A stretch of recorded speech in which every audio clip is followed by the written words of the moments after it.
ask people to join us and make themselves comfortable. We're going to get started. This is Crip, Jewish, Queer, Deaf, Disabled Standard Time we're working with here. Good morning, everybody, and welcome to the 4th annual Cripping the Comic-Con at Syracuse University, hosted by,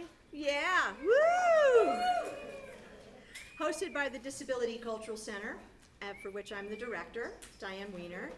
I want to give special thanks to the Co-Curricular Departmental Initiatives Program within the Division of Student Affairs. And I have a couple of things to tell you before we get rolling. I'm hoping someone's going to help me with timekeeping. Awesome sauce. So there's that.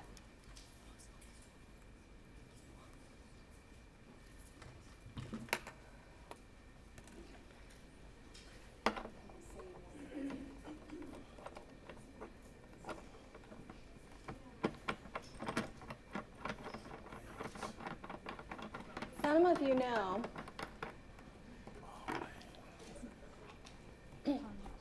pun in deaf culture. So first,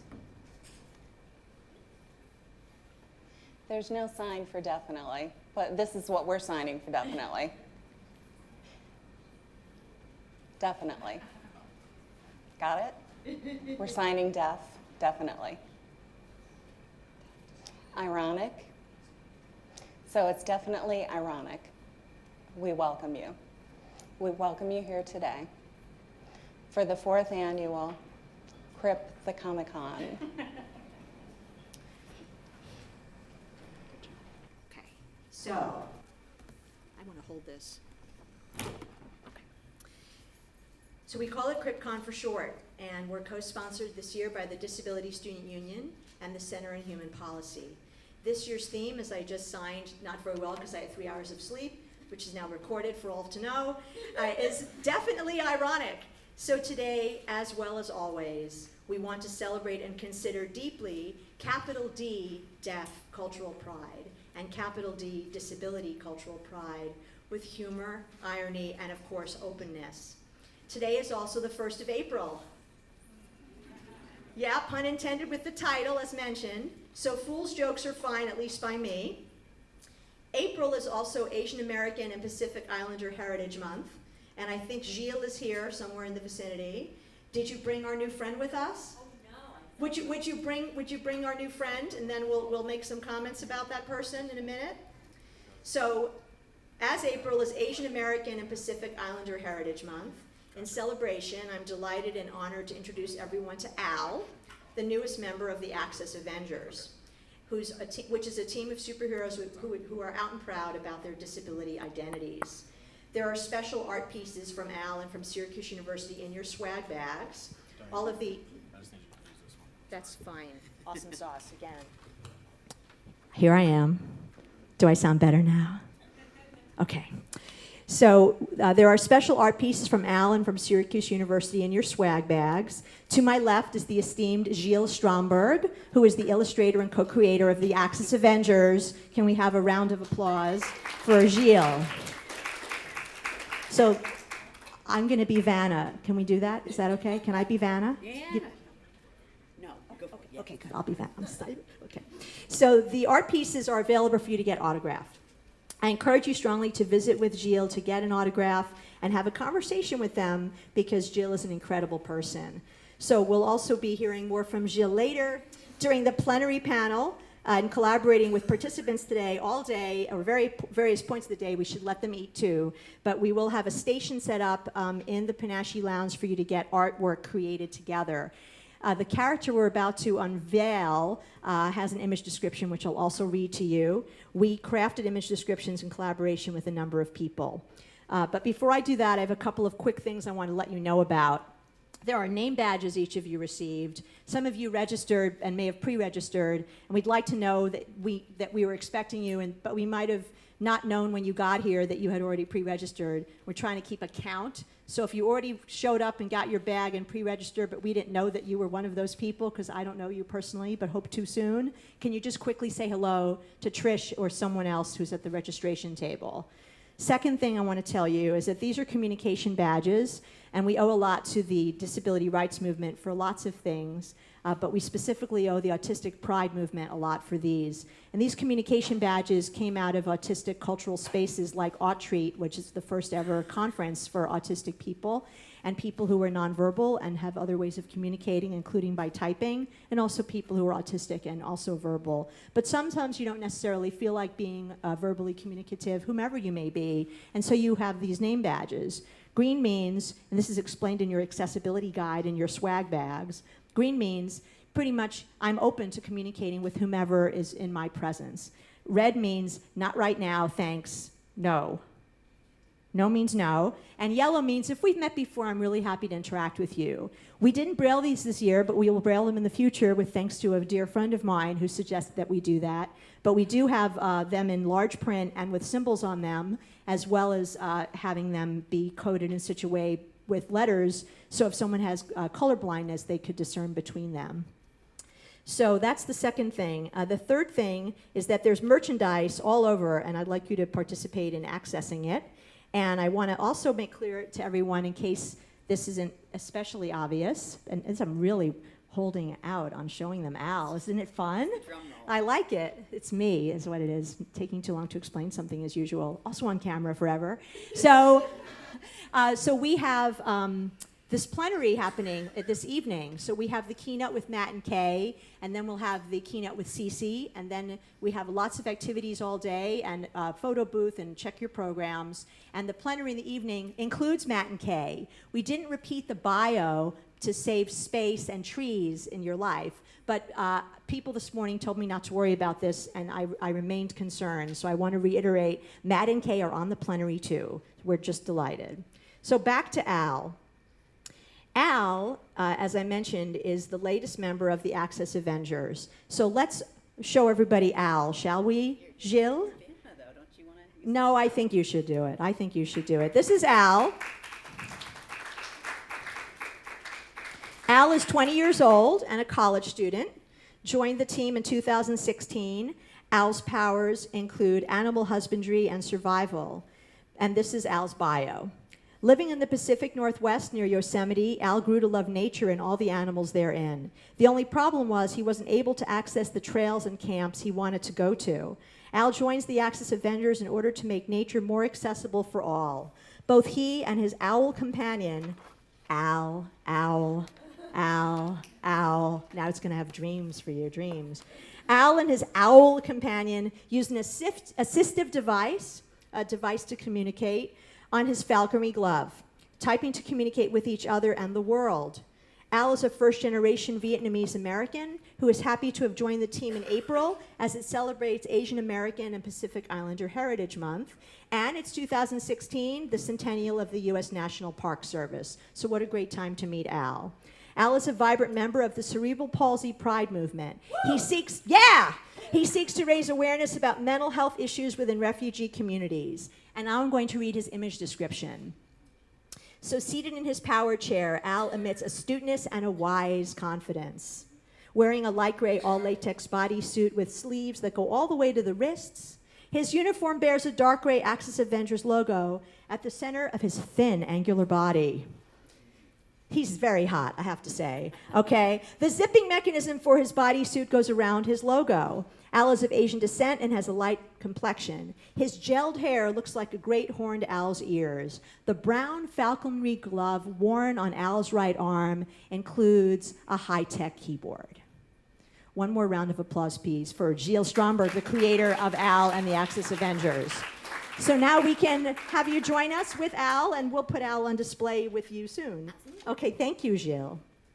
So Gilles, Rachel, and I met Al through a collaboration that happened organically. And in the interest of time, I'm going to tell you just a short version of this story.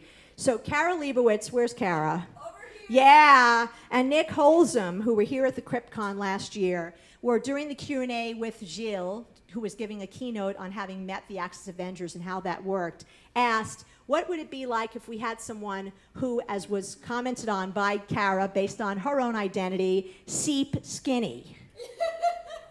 Could we have someone who's seep skinny? And then later there was a conversation between Rick Mives, who I think is here somewhere. And if not, I want to thank Rick publicly. And Rick uses assistive devices and types to communicate, and asked Gilles, what would it be like if this character could type to communicate? I'd like to see a superhero who types to communicate. And later, Shelley Pato, who is in the audience, had a conversation about this as someone who's a leader in helping people feel empowered to type to communicate. Later on, Claudia Chen talked with me about Al's description and biography and some of the cultural and complex layers of Al's identity. And still later, Virginia McBride, staying low these many nights, hanging out in the office with me, with all of us, helped me craft the final aspects of Al's image description. So we have a lot of collaborative wishes here, and I hope you can tell. So as today's focus is, of course, largely on deaf culture, I also want to very much highlight one of our founding Access Avengers, Alexis, whose image is right next to the welcome info and registration table outside. And there's some special swag from Alexis and from Syracuse University in your swag bags, too. We have individually brailled 200 bookmarks, which we had custom printed. And this is because Alexis is a deafblind character, and I thought it was important symbolically and also politically, of course, to make it clear, not just that this is about accessibility for people who read with Braille, but for everyone to understand. So I want to thank particularly Kate George for methodically cutting and labeling 200 bookmarks with Alexis's name. Can I have a round of applause for Kate George, please? So to learn even more about the Access Avengers, please refer to the bios in your program and on our website. We also have the DCC YouTube channel, which features a keynote, as I mentioned, with Gilles talking about having met them and what it was like to create them in the first place with Rachel and with me. I have a couple of Kismet stories I want to tell you quickly, and one is that we met someone recently from England, from the United Kingdom rather, named Dan White, and his daughter is 10 years old and has spina bifida, and he too has created a team of superheroes with disabilities. So what we're going to do is next year we're going to have an international summit with 2 teams of superheroes with disabilities meeting each other, and Karen knows that she's going to help me coordinate this. That's why she's laughing. Yes, that's right. So, and we also, the other Kismet story is that we have just received a call for papers from Jose Alanis last night, indicating that he's going to create a volume on disability and superheroes. There's a call for papers, just showed up last night, quelle coïncidence, as they say in French, except I pronounce it better, I'm sure. And that's also outside for you to review, copies of that call for papers. So I'm going to introduce Matt and Kay in just a moment. And I want to give very special thanks to the incomparable Rachel Zubel-Ruggieri. I don't know where Rachel is. She's in here somewhere, I hope. But I'd like to acknowledge her. She's the reason that the CripCon began. Dan White from the Department of Ability, as I just mentioned, who describes himself as a proud dad, artist, comic lover, writer, and disability speaker. Virginia McBride for being a force of good in the world, and Claudia Chen for being our amazing volunteer coordinator. It's sort of like the CripCon Oscars, the list of thanks, but you can read that in your program. And now, without further ado, it gives me great pleasure to welcome our friends Matt and Kay Daigles, which rhymes with bagel. Easy peasy, I was told. Okay, I'm a fan of the bagels, but even more of the Daigles. Matt and Kay have been comedy partners since 1993 when they met and were cast together in a deaf hearing touring theater company. After touring a year with the company, Matt attended Northern State University in Aberdeen, South Dakota, and received a degree in advertising design. Kay went on to get her master's degree at Gallaudet University in interpreting, while Matt toured with the Tony Award-winning National Theater of the Deaf. Over the years, Kay and Matt have collaborated on several projects together, performing in variety shows and community theater. On a trip to a cartooning convention in Marceline, Missouri, the Daigles met Lynn Johnston of For Better or For Worse, and Mike Peters of Mother Goose and Grimm, both of whom encouraged Matt to, quote, draw what he knows about and to be inspired by his own life, unquote. It was during that trip that Kay approached Matt about writing the comic strip That Deaf Guy. Having worked as a comedy actress for over 15 years in theme parks, theaters, and variety shows, Kay had learned how to write for sketch comedy and wanted to try her hand at writing for cartoons. Matt, having an already established career as a cartoonist with single-panel cartoons in deaf culture, extreme interpreting, and deaf reel, made them, the duo, a perfect match. And what a dynamic duo they are. I ad-libbed that. Okay. The result was a cartoon about everyday life, with a mixed lingual family, a deaf guy, hearing wife, and coda son, and how life can be really funny when you throw them all together at home and into the world. That Deaf Guy made its webcomic debut in November of 2009 and is visited by hundreds of thousands every week. Matt and Kay have been married for 20 years and live in Burbank with their son Hayden. Let's give a great big warm orange welcome to Matt and Kay Daigles.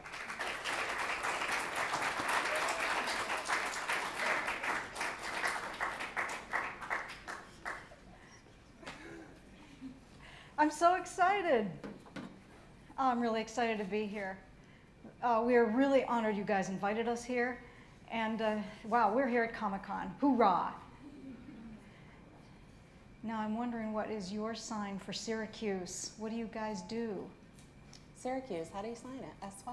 SU, Okay. SU, huh? I'm Well, SU. congratulations. Yay. You're in like in the top 4 basketball, woot, right? Yeah. Come on, come on. Like you gotta be celebrating that. Doesn't matter. Both men and women ought to be excited about SU basketball. Okay. Well, you know, Diane already talked about us. And I guess that's it. So we're done. See you around. Bye. Any questions? Oh, okay. No, I'm like seriously now. The two of us have been married for 20, I was going to say, we've been together 22 years, but we've been married for 20. I mean, it's hard for us to imagine to compress our entire lives in 45 minutes is like, we'll do our best. Be patient with us. If you've got any questions, let us know. You know, we're trying to rock and roll here. We'll move it along. But I think they've allowed us 15 minutes for Q&A. I'm not sure, but we'll see how it happens. I don't know. I wish you guys were all snuggled in a little bit more. It's hard for us to see on either side here, but we'll give it our best shot. If anybody can't see, you know, if the lights, are the lights okay? I mean, I just want to make sure everybody can see us. I want to make sure we're in the right spot here so you can see what's going on. We'll just tap dance. Okay, you ready to go? I'm ready. Ready? All right, now the story begins. And here we are. So really, we're from Hollywood, California. So I was thinking, you know, I would show you the sign and we would do a little bit of Hollywood culture so you can copy the culture. So our presentation today is related to comedy sketch, you know, sketch comedy, like a sitcom. You know, you've seen on TV How I Met Your Mother, that show. You know that? We're just kind of taken from that. How I Met That Deaf Guy. Him. Yeah, and how I met that hearing girl. So I gotta go over here.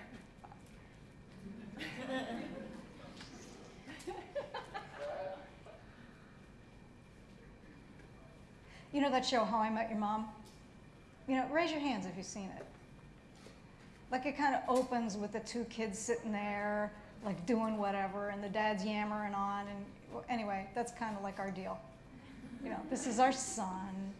His name is Hayden, and now he's 10. I'm thinking maybe he was 5 in this picture, I'm not really sure. Anyway, he's a really Yeah, cute about guy, 5. but sometimes he gets bored with our stories. Anyway, so I promise you, you're going to enjoy our story. I hope. So this is my life right here, in a nutshell. You got it. I graduated from high school. It's my senior picture here. See, see how excited I was back then? I was looking forward to life. I was born deaf, and I'm partial sighted. You know, sometimes I've got to scan the environment. I've got to make sure everything's okay. And sometimes I use a cane. My mom and my dad My older sister. and my older sister, I mean, it's really, in general, it's a happy family. It's been a good experience. My dad was in the military, and we did a lot of traveling. You know how that goes. We lived in lots of different places, lots of different states, here and there. Now, one advantage to that is I got to experience different types of deaf education. I started with oral communication, That means there wasn't any signing, and it wasn't allowed. I had to learn how to lip read, and I was trying to learn how to speak. It was a lot of work. My parents thought it was the best way. Well, that's what they offered me. Anyway, well, I got lucky and we moved again. We went to a different state, and there was a different program there. And they encouraged me to do some signing, but it was simultaneous communication. It was called total communication. Anyway, I kind of got used to that. And then signing exact English came along, and I worked with that. And then we moved again. And then I found ASL. That was the love of my life. You know, it was fantastic. I absolutely was just totally head over heels with ASL. That's kind of my life growing up, but I was always inspired with art. You know, I was the only deaf person. Of course, I'm really visual. I was taking things in. I was enjoying life. I was learning. I was learning from books, comic books, of course. And, you know, the Sunday newspaper, the funnies, I would snatch those up and read them as fast as I could. Yeah, the cartoons were the best. And I really liked the humor. You know, and Saturday morning TV, you know, those cartoons, you guys all remember. Anybody remembers that? Raise your hand, right? It was a long time ago. I don't know about now, but a long time ago, Saturday mornings were the thing. Every Saturday morning, you got up and that's what you did. You watched that TV, and there wasn't any captioning, but I could figure out what was going on because it was right there in front of me. Anyway, my mom's an artist, and she inspired me. And I was drawing and practicing, enjoying myself all the time. You know, it wasn't really a hobby. I mean, it was and it wasn't. You know what I'm saying? I mean, ASL is my way of communication. Period. That's it. You know, sometimes I've got an interpreter with me, class, whatever. You know, of course, I got interpreters today, and that's for you guys. I went to college. I went to NTID, National Technical Institute for the Deaf, and that's in Rochester. I'm sure you're all familiar with it. I mean, Syracuse is not that far from Rochester. I mean, nothing against, like, you're not in competition or anything, right?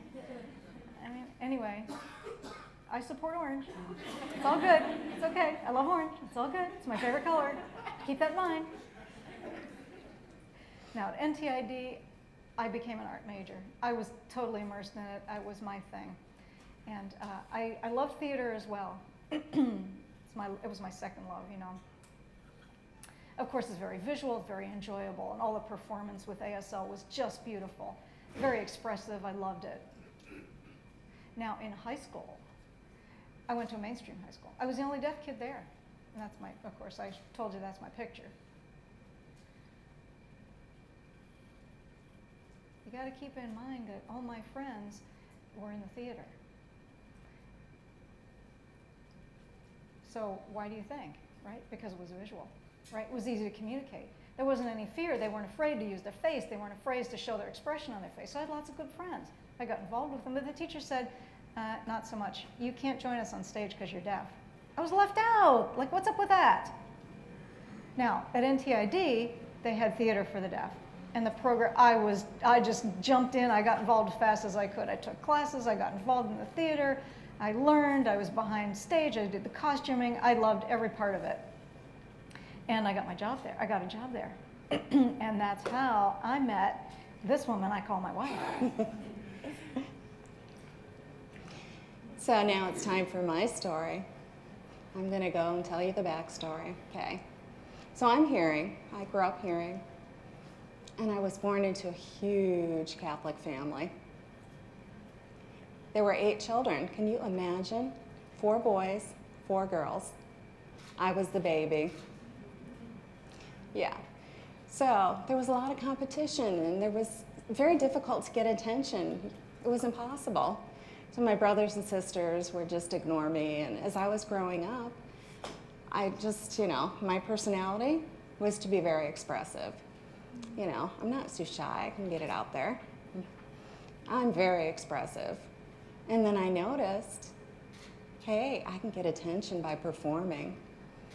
So I would watch TV, you know, back then, in the 70s, way back then. We would watch a lot of TV. And we would watch sitcoms, a variety of them. There would be Carol Burnett, And Lucy, do you remember I Love Lucy? Oh, love that show. She was so expressive, and I was just fascinated with her. So I thought, I am going to copy them. I'm going to be a performer. And I would get my family all set up to watch me, and I would perform, and they would clap, and I'd be so excited. It was wonderful. I got the attention. So, of course, I graduated from high school, and I was in the South. Remember, I grew up in the South. And girls and women back then, we had to be very polite. You must be polite. You can't be into comedy and goofy and, all theatrical. You just can't. You have to be very polite. And the teachers in school would say, pay attention. Okay, come on. Enough of that, enough of that. Pay attention. So by the time I went to college, I was so excited because I could get involved with theater.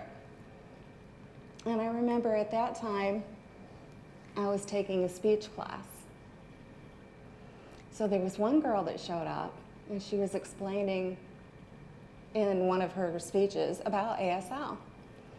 So I decided, oh, I could take an ASL class. And I got excited about that, and it was hard to understand how that language works to be expressive, but I didn't understand deaf culture. I hadn't learned that yet. I got the vocabulary, and I could pick up on that, but for real, I'll explain more about that later. So I was a theater major, and I graduated, and then I went to NTID. I was in a theater group, and I saw him. And we were both involved with a theater company called Sunshine 2. Yeah, don't jump ahead, don't jump ahead. Wait. Now, we're talking about, here's our Hollywood act, right? It's Act 1. The two of us were working in this picture. We were in the theater company. So let's go ahead to the next slide.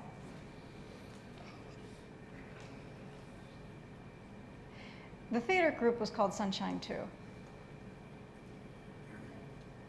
And that was at NTID. There were 3 deaf and 3 hearing actors. And we would perform together. We did some traveling. We went to different schools, different colleges, elementary school, high school. And we would perform skits, comedy, stories, poetry, and we'd do workshops. We'd do workshop presentations. We shared the workshop. And we were working together all the time. And we'd work in the group. Of course, the first time we met, ooh, there were sparks. Oh my gosh, you know what it's like when you meet new people and you get that chemistry going. Plus we were working together and traveling together and experiencing life together. And then time went on, like a year. Like remember, this was like over about a year. There were like 6 people. Back up a little bit. Remember the question? Oh yeah, right. So I'm going to add on a little bit here. So really, when we first met, we weren't really both fascinated with each other. We were fascinated with each other. We were flirting and kind of very interested, and then we went on tour. And I asked him a big question that we'd never thought of before. But then I asked him, because we were flirting, and I asked, how old are you? 22. Eek! Wait a minute, I was 29 at that point. 29. He was 22, he was a baby.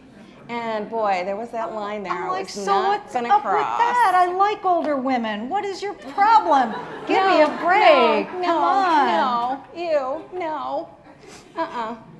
It just seemed, no. So then when we started touring, of course, every day we're together and we're working, and then sometimes it'll be a month together straight on tour. We're on the road. Can you just imagine being constantly together all the time? You're in each other's face every day. No, I learned her tendencies. I learned what she liked to eat. She wanted to go out for lunch. Instead of haggling over what we would do, is it Mexican food? No, I want a hamburger, whatever. And everybody would vote. And I was like, oh my God, just pick something for lunch. Anyway, you know, when you live in each other's back pocket, you get to know each other, and you really start to get like family. I mean, it was fun, but it was every day. Yeah, It's pretty that's intense. true. But at the time, you know, as time went on, we started to notice the personalities of each other, our true selves. And I thought, wow, he is a cool guy. He's a really nice person with a good heart. So some of those things don't matter. I mean, he's funny, and we laugh all the time. He's performing all the time, and I watch him, you know, 100, 200 shows again and again and again. But each time he makes me laugh. He was just so funny. So you can interrupt me any time now. Oh yeah, right. Yeah, Kay is funny too. Yeah, you gotta love her. And she's got so many talents. She's got a lot of experience. You know, that's sometimes why there was a lot of conflict, or, you know, a lot of back and forth. We'd say like, well, I've got 10 years worth of professional experience. I'm like, seriously, trust me, Hey, you know? a little bit of an ego, but you know. You know, I'm a rookie. Like, come on. She kept treating me like a rookie. It's like you're not the parent of the group, you know what I'm trying to say? It was that kind of thing. But still, as time went on, yeah, I realized she was nice and funny, and I loved the way she used her expressions, and she was so expressive. I never saw a hearing person who was like that before. You know, like, I was the only deaf person in high school, and my family was hearing. I went to mainstream school. Oh, sorry, maybe you can't see me. Anyway, I went to mainstream school. They were all hearing. And of course, I'm from Texas. And what does that mean? You know, all the Southern girls have no expression. They got to be prim and proper. Yes. You know, it's like they're always playing cards every minute of the day. It's like they don't use their face. Like, how do you date these people? Like, and then here she shows up. And I was just like blown away. This woman blew my socks off. I was like, here we are in theater. And she was like Carol Burnett. She was like Lucille Ball. You know, both of them. She captivated me. That's all I can say. I was captivated with both of those characters, and she did the same. We really, really enjoy humor. We enjoy laughing. You know, if something gets all wrecked up during the day, we just try and see what's funny. We try to laugh.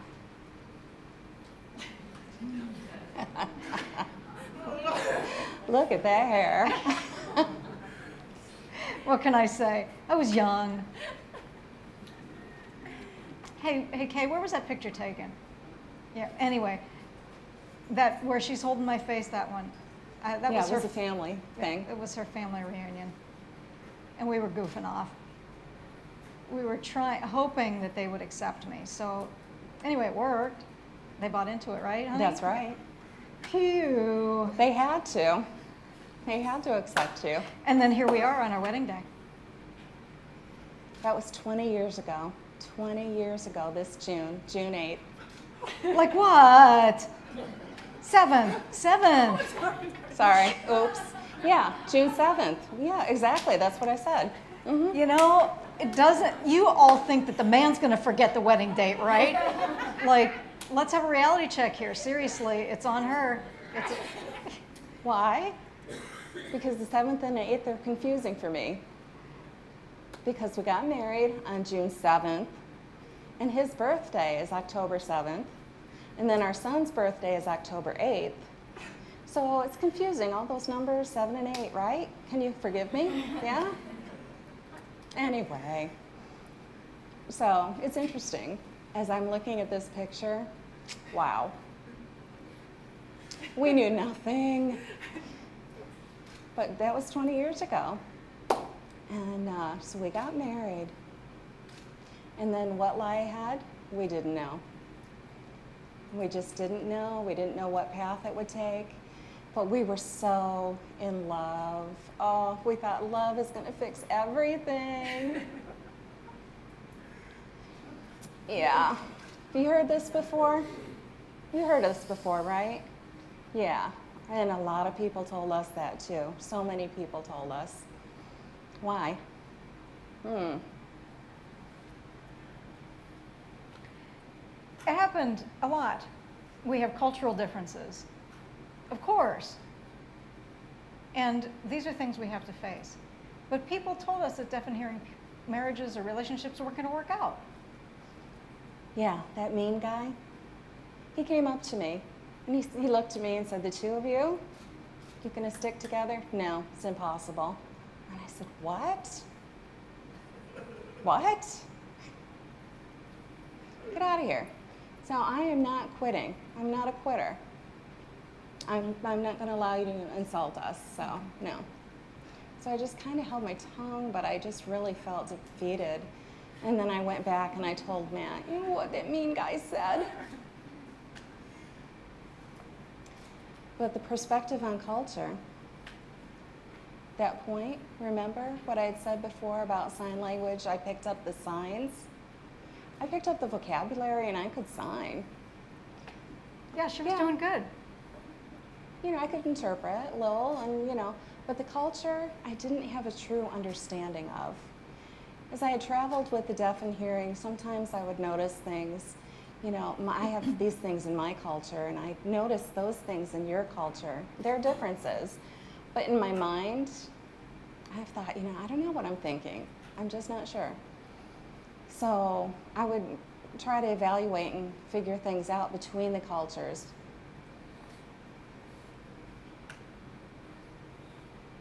You know, oftentimes we'd go out with friends, and they would be deaf friends. And sometimes I noticed they were a little bit hesitant because Kay was there. I mean, they were trying their best, don't get me wrong. But I wanted them to be themselves. I mean, it was Kay's my wife. But I could see there were just some unseen boundaries. You know? Where Kay was left out. And Kay felt left out. And then I would go with her family and her friends, and they were all hearing, and I would say, what did they say? What did they say? You know, and she would become my interpreter, and I was like, is that the way this is going to be? This isn't healthy, right? You agree, honey? Yeah, and then sometimes, you know, in the world, the hearing world, you have this culture here, and then I would hear everything. You know, of course, because I'm hearing and I can overhear things. But is it my full responsibility to interpret absolutely everything? Wow, for our relationship, will that work? So in the beginning, I really felt a little bit guilty. Felt like I had to interpret everything in this new relationship, and I'm so in love, but I'm interpreting everything. Yeah, and I didn't want to get dependent on her either. It was tough. And then it became I became a professionally certified interpreter. So it was like double the work. So all day I'd be working, and then we'd go out with friends, and then I'd be interpreting more. So it was really a big struggle. Yeah. And then some conflicts were happening. And sometimes my friends and I would get together, and I would try to teach some sign. We'd try and do that. Similar kind of thing at work. And you know, they would sign a little bit. And then they'd look at Kay and they go, hey, tell him. It's like, no, learn please, learn from me. So there was a lot of resistance on both sides of the fence. And it was very awkward.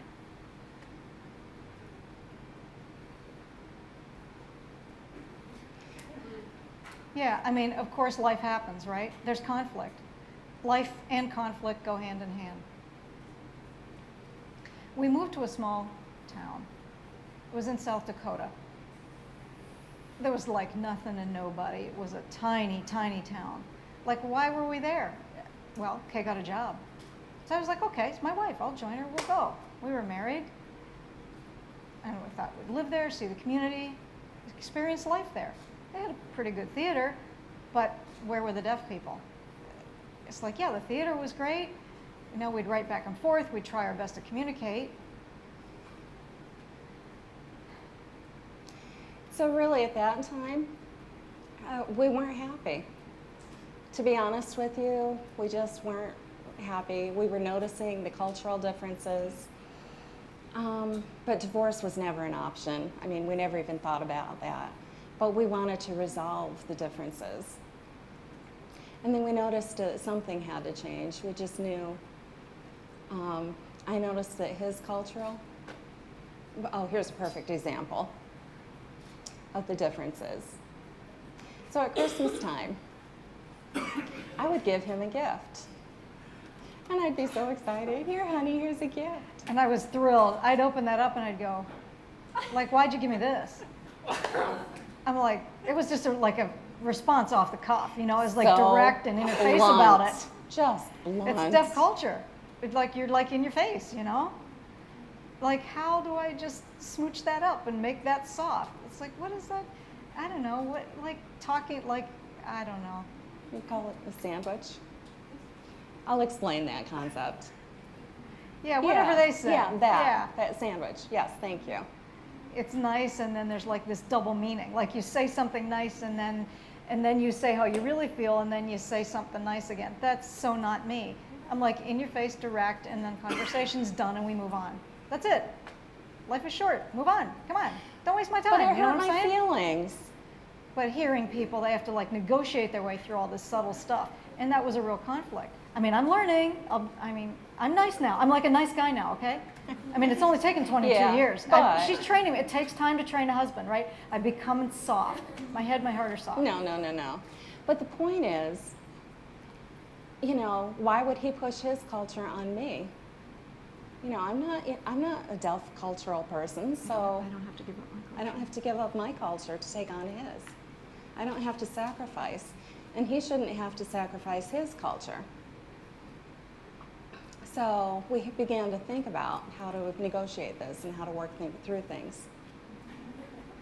And this is the climax, Act 3 of our show today. Haha, that's us. Do you know X-Files? Do you see it? Do you see the resemblance? Yeah. Raise your hands if you watched X-Files. Anybody? No, No, fans? nobody? Okay. Somebody there. It's back. Yeah, It's all coming right. back. X-Files who? Who else likes X-Files? Oh, come on. Nobody loves X-Files? Seriously. I love that show. We're old. We are old. Yeah, okay. Thank you. One supporter. Thank you. Oh, okay. His mom likes X-Files. Great, thanks. Thank you. Anyway.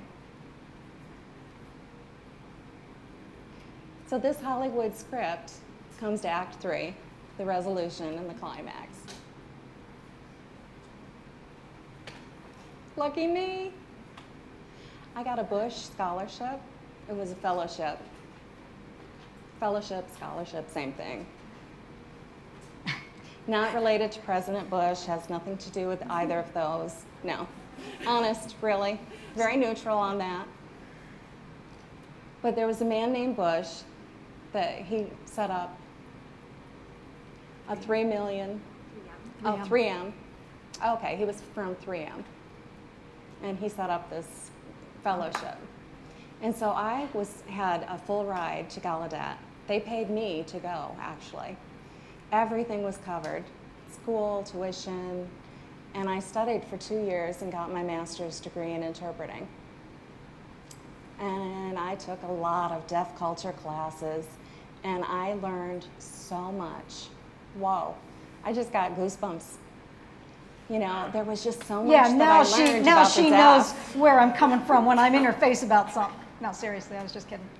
No, but really, the language and the culture, it's totally different from English, and I respect that. So, you have to make life soft for me? No. I understand his culture now so much better, thank God.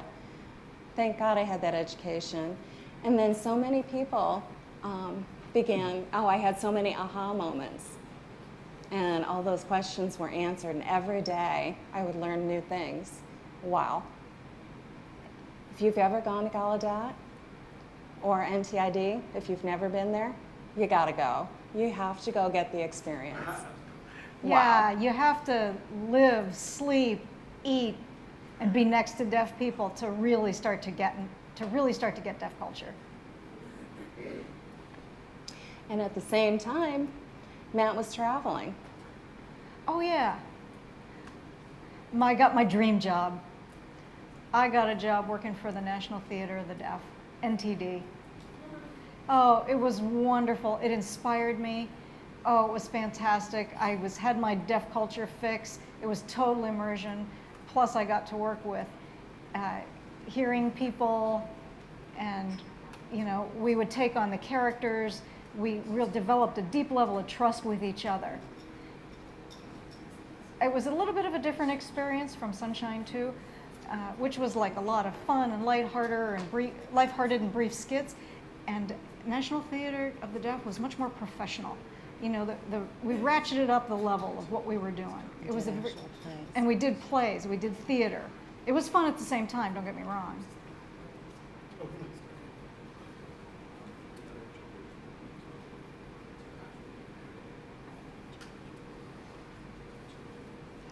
So at that time, while I was at Gallaudet,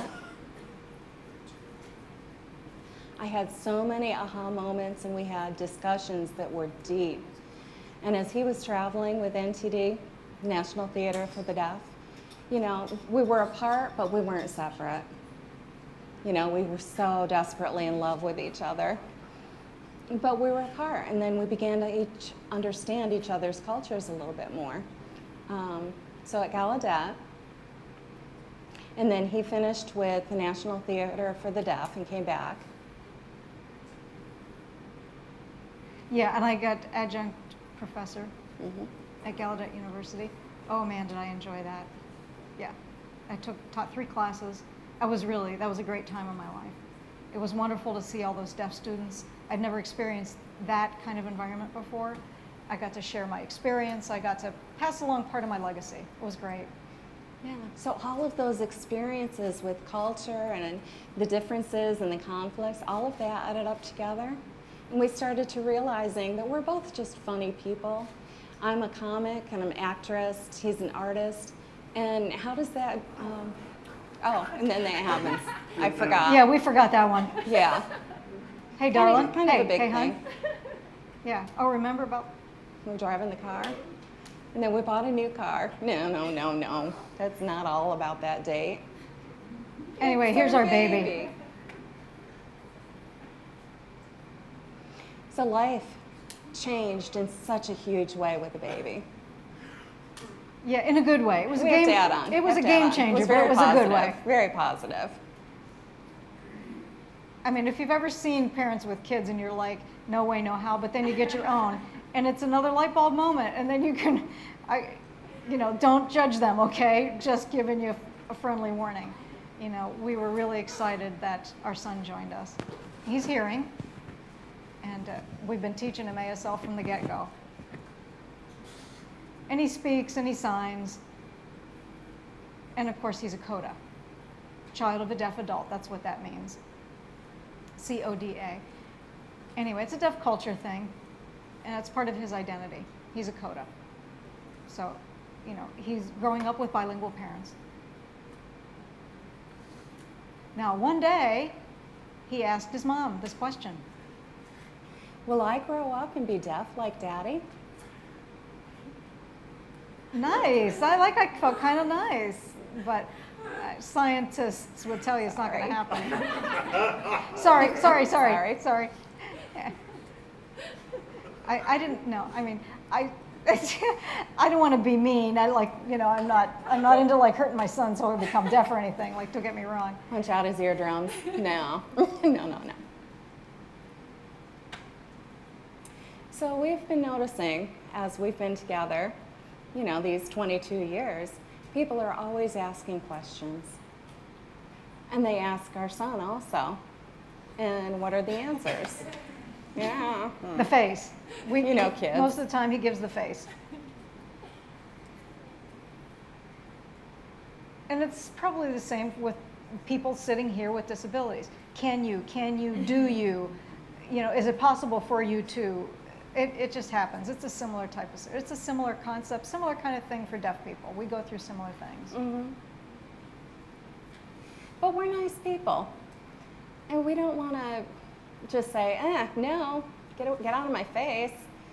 Sometimes the questions are just insulting, or comments that we overhear sometimes. Most of the time, it will be in a restaurant, and then the waitress comes up. He's deaf. Oh, your husband is deaf? Mm-hmm. Oh, I am so sorry. I am so sorry. I really compliment you. I applaud you. I'm so proud. You're such a brave woman to be married to a handicapped person. And I'm like, what? Just want to strangle them. No, I haven't done that yet. No, I haven't. I've restrained myself. So we notice all these questions coming at us. And then what do? Ta-da! So this happened. We went to Marceline, Missouri. Remember, ever since I grew up, I loved art. Cartoons. I loved cartoons. It was my passion. I was drawing all the way through high school, my childhood, through college. I was involved in the newspaper. I was drawing. I drew funny strips, just in general. I drew the comic strips, the funnies, you know. It was things that were related to high school, depending on where I was. Things related to college, you know, whatever. Just kept it simple. But I kept on going. And I was working with this deaf company, and there was a deaf newspaper. And I thought, ooh, this is a cool opportunity. I'll just draw something. I drew a single panel. It was called In Deaf Culture, ... And it means like what happens in deaf culture. It was that kind of thing. It was that style, that kind of thing. Lots of different things, jokes, comics, things relating to interpreting, deaf people, just general ASL, community, you name it. I was drawing about it. But it was very, very focused on the deaf community. And it was for people who knew about deaf culture. They were kind of in jokes, you know what I mean? So as time went on, my wife and I, well, sidebar, one of my passions was to write a comic strip in a newspaper. You know, of course, I want to be nationwide. I want to be international famous. If you're going to go, go big. You know what I'm saying? So I was drawing and thinking and brainstorming and trying to figure out what to do. But, you know, of course, still retaining my deaf identity and still realizing that I needed to expand. So we went to Marceline, Missouri for a comic festival, now, this is a small town, and it actually is famous because it's a place where Walt Disney was born. It's his birthplace. Like, how cool is that? Yeah, Yeah. he was born there. Mhm. Yeah, he grew up there, and then he left, and he made it out in California. So this town has become, you know, what's known as the comic capital in a sense. So every year they have a festival, and we decided to go. You know, my son, I don't think he was a year old. Anyway, we went there, 3 of us. I don't know, it was 3 days, right, honey? Yeah, it was 3 days. We went to every event we could find. There was all kinds of cartoonists. Oh. Sorry. Diane had mentioned the one. Yeah, we met someone by the name of Lynn Johnston. Maybe you're familiar with her. They write For Better or For Worse. It's comic. They're from Canada. And also Mike Peters. We met Mike Peters. Mike Peters writes Mother Goose and Grimm. You know, with a little yellow dog. It's really funny. And they make fun of politics and, I don't know, all kinds of other stuff. Anyway. And then we met other famous cartoonists. Dan Ferraro writes a comic called Bizarro. I mean, really weird guy. Great, but now they live in LA. Anyway, so I got to meet these people and show them my work, and they were like, hey, you're doing a great job. You're on par with us. Go for it. And I'm like, like how? Give me the technical manual. There's all kinds of challenges. So finally, Lynn said something to me that was really, really pivotal. She was fascinated with our family. Like my wife was hearing and she was an interpreter, and my son was in arms and I was deaf, and I got a hearing wife and a son, and like, wow, she was really, really curious about our family. So of course, all the questions came, and she said, hey, how you can't hear? How can you take care of a baby? Same kind of thing. You know, nice. So we kind of went back and forth, kind of explained some stuff.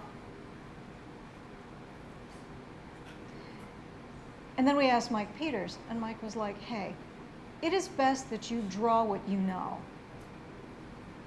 You draw what you know. Draw what you're good at. Instead of my trying to make something up, Mike said, draw from your own experience. So I kept that in the back of my mind. And we're driving home. And, you know, the idea was born from my wonderful wife, that deaf guy.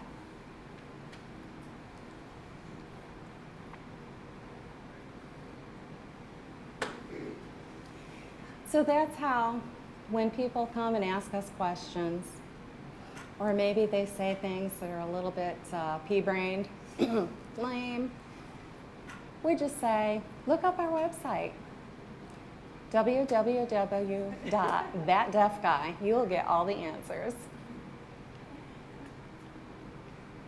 But the point is that we don't want to preach.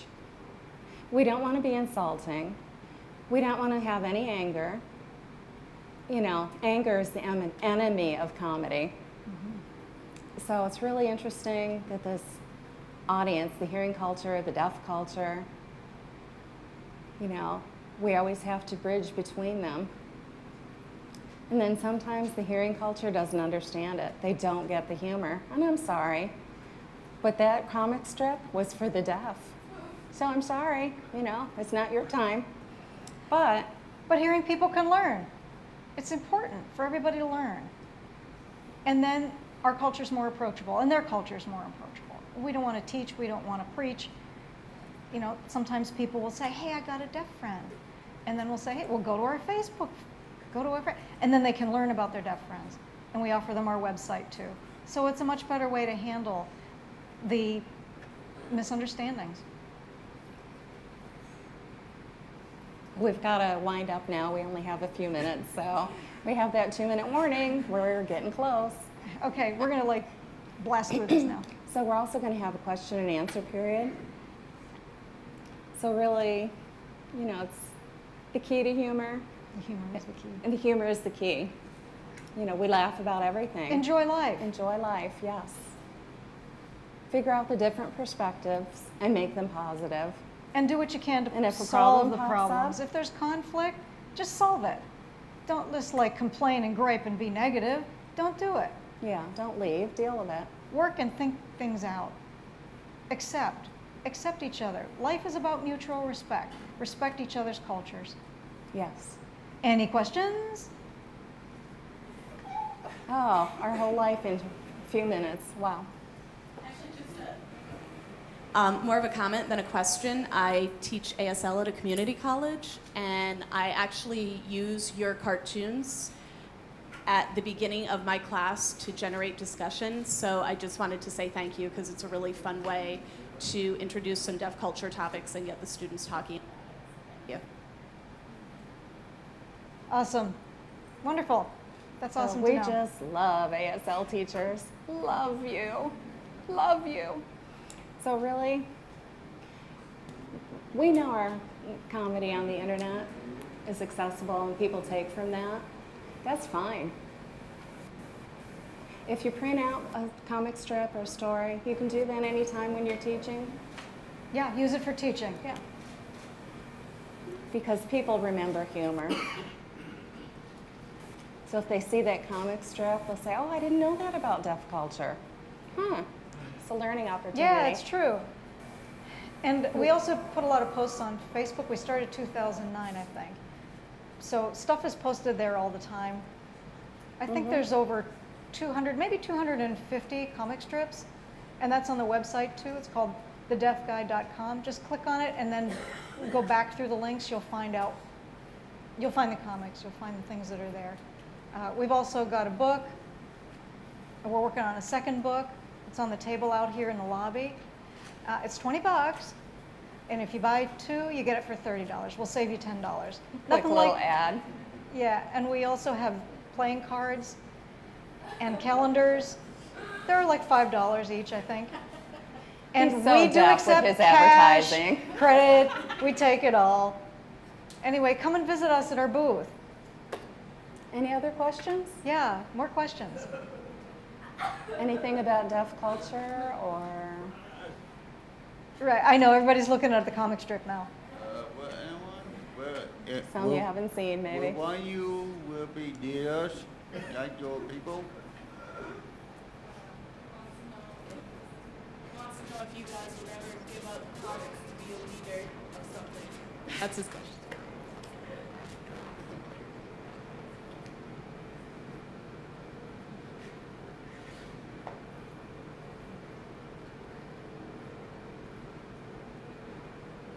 Well, I hope to keep going. I mean, she's the writer. She's the one who's the creative genius, you know.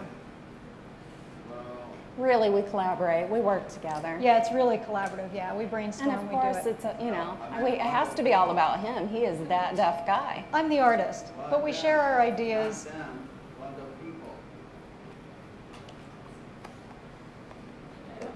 Do you have another question?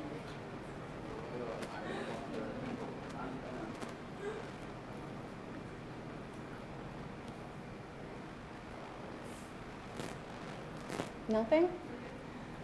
Any other questions?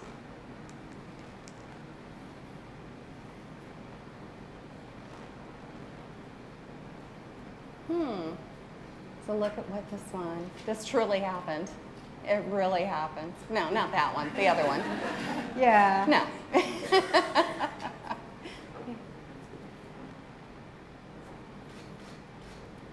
Yep, this also happened. Question? I just wondered have you ever had anybody ask for like visual descriptions of your scripts? Like, these are all very visual, but have anybody ask you to describe them? Yeah. We're trying to work on that.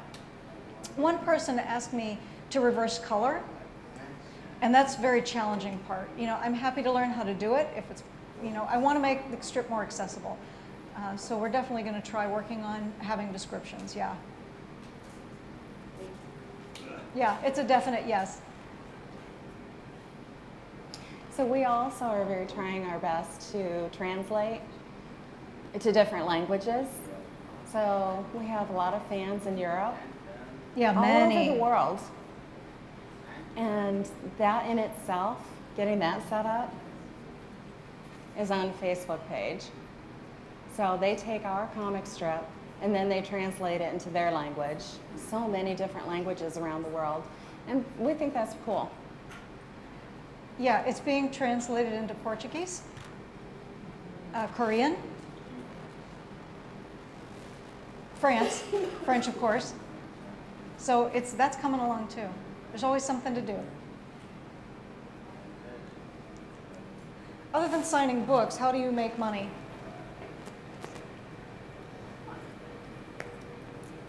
Okay, I just wanted to make sure there was a voice interpreter for this person who was signing. I'm just curious how you make your profit from your comic strips. Not so much.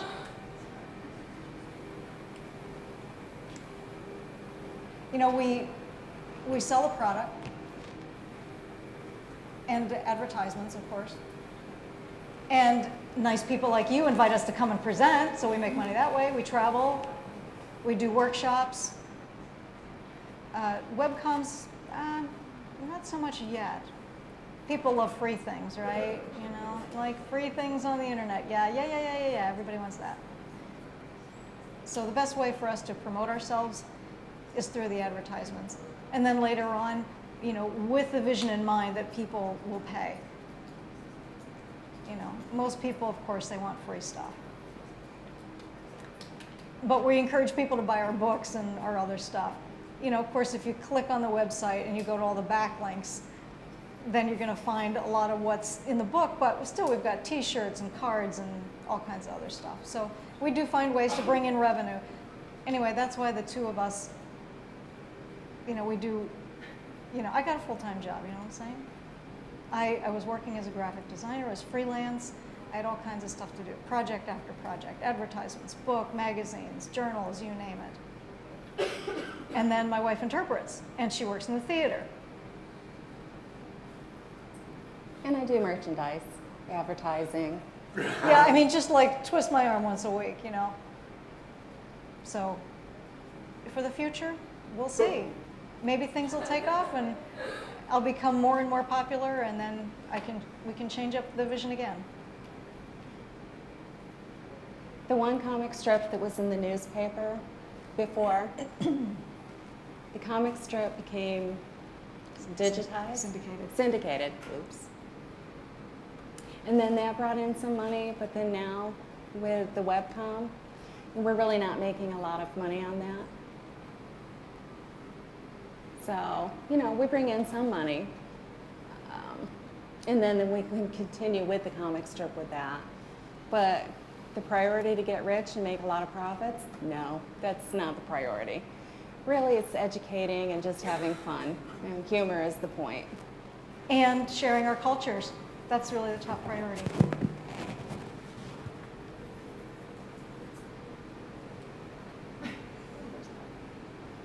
Sign news, yeah. That was a deaf newspaper. And that was my first entrance into the comedy world. I'm trying to think, that was almost 5 or 6 years, and then they're defunct. The newspaper itself wasn't that great. You know, people wanted to get more up-to-date news from Facebook and the internet and what else is available through social media. The newspaper ended up being kind of old news because it was coming out once a month. So people wanted news at their fingertips, and the newspaper was a little bit too slow in a sense. You know, only coming out once a month. We're done. Oh God, we're done. We are done. Okay, cut off my hands. I'm done. They Yay. told us time is up. Thank you so Thank much. you. Thank you. You guys have been a Thank wonderful you. audience. Thank you for the interpreters.